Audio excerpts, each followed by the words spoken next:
Barbara Stiegler, donc maintenant ça va être à vous. Vous êtes philosophe, vous êtes professeur de philosophie à l'université Bordeaux-Montaigne.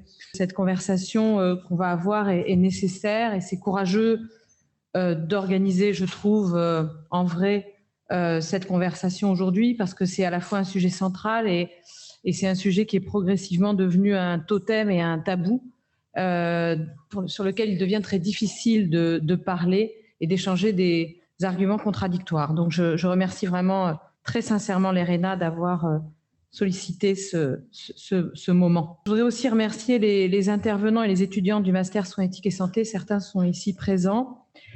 Bien sûr, mon intervention sera faite en mon nom propre, mais elle leur doit beaucoup, puisque cette discussion sur le vaccin, on l'a depuis le début de la crise liée au Covid-19.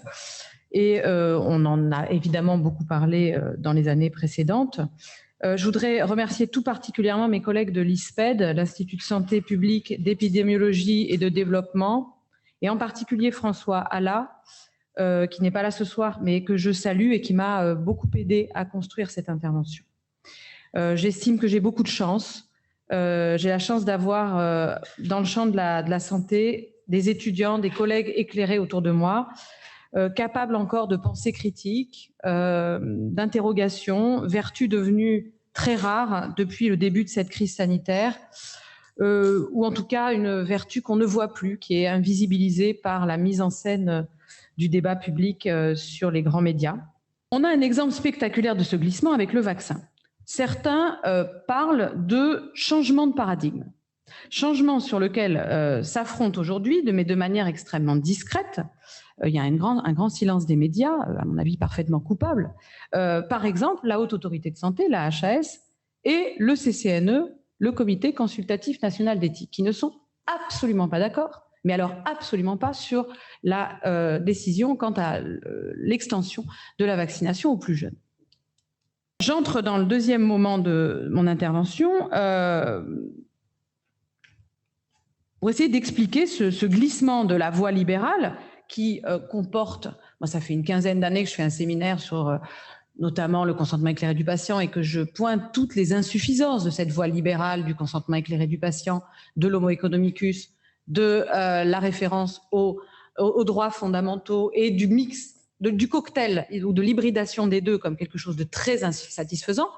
Mais là, ce qui est très intéressant pour moi historiquement, c'est qu'on abandonne brutalement cet hybride insatisfaisant pour proposer tout autre chose. Donc un changement de paradigme, comme certains sont en train de le reconnaître.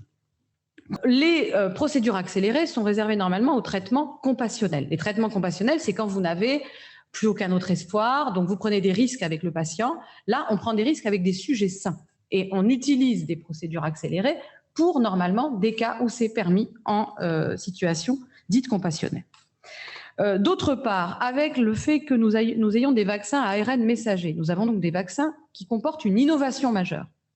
Probablement, espérons-le, formidable, pleine de progrès, mais en fait, on ne sait pas. Hein. Donc, forcément, ça brouille la question. Ça n'est pas un vaccin traditionnel. Donc, le fait que les populations ou les individus se posent des questions sur quelque chose qui est tout à fait nouveau est quelque chose qui est absolument fondé en raison. Ce qui est très intéressant, c'est qu'on transforme cette hésitation rationnelle, cette prudence minimum exigée par la raison, en complotisme irrationnel. C'est ça l'opération que l'on voit orchestrée en permanence, notamment sur les médias, mais malheureusement pas seulement sur les médias. Je vais vous donner un témoignage. Je suis dans un département de philosophie. La plupart des philosophes avec lesquels je travaille ne connaissent rien à la question des vaccins. Moi-même, je suis absolument pas experte de la question, mais la plupart de mes collègues encore moins. Et puis, je suis dans une UFR Humanité dont la direction ne connaît pas grand-chose, sauf erreur de ma part, à la question des vaccins. Et puis, présidée par une équipe présidentielle qui n'est nullement experte dans ces questions. Eh bien, nous avons le droit régulièrement à des petits messages nous expliquant que l'unique voie pour nous sortir de la crise, c'est la vaccination de tout le personnel de l'université et de tous les étudiants.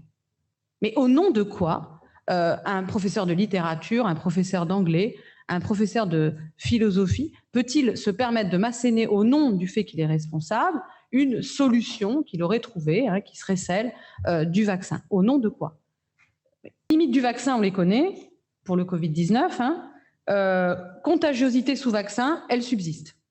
Le clip gouvernemental totalement irrationnel sur la grand-mère, j'espère que vous l'avez vu, sinon voyez-le, sur la grand-mère qui se jette sur ses petits-enfants et qui se conclut donc, grand-mère vaccinée qui peut enfin embrasser ses enfants parce qu'elle est vaccinée, et qui se conclut donc par ce message, pour le moment, même vaccinés, continuons à appliquer les gestes barrières et à porter le masque.